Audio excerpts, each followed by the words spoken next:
কিছু কিছু পিঠা সময়ের সাথে হারিয়েই যাচ্ছে। ঠিক ওই রকমই একটা পিঠা এই সিমাই পিঠা বা ছই পিঠা যে যেটাই বলেন। বিশেষ করে নতুন রাঁধুনিরা জানেনই না এটা কিভাবে তৈরি করে। হ্যালো এভরিওয়ান, আসসালামু আলাইকুম। আপনারা সবাই কেমন আছেন? আশা করি অনেক ভালো আছেন। চলুন তাহলে রান্নায় ফিরে যাওয়া যাক। ছোটবেলায় আমার আম্মুরে দেখতাম পিঠা বানাইতে। এখন সেই দায়িত্ব আমার ঘাড়ে এসে পড়েছে। নিজেই পিঠা বানাও, তৈরি করো, তারপরে খাও। আগে মা বানাই দিত, খাইতাম না, আর এখন নিজেকেই তৈরি করে অন্যকে খাওয়াইতে হয়।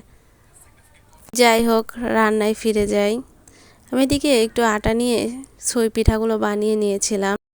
আর 1 কেজির মতো দুধ নিয়েছি। দুধটা খুব সুন্দরভাবে জাল করে নিব। দেখুন কি সুন্দর একটা কালার আসছে দুধের।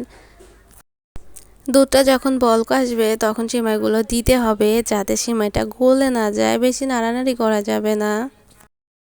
এই ছই পিঠা আমার অনেক পছন্দ, ছোটবেলা থেকে আমার ভীষণ পছন্দ, তাই নিজে নিজেই তৈরি করে ফেললাম। কার কেমন লাগে অবশ্যই কমেন্ট করে জানাবেন। দেখুন কি সুন্দর লাগছে, আমার তো ভীষণ পছন্দ। ভিডিওটি ভালো লাগলে অবশ্যই লাইক কমেন্ট শেয়ার করুন, পাশে থাকবেন। নেক্সট ভিডিওতে দেখা হচ্ছে। আল্লাহ হাফেজ।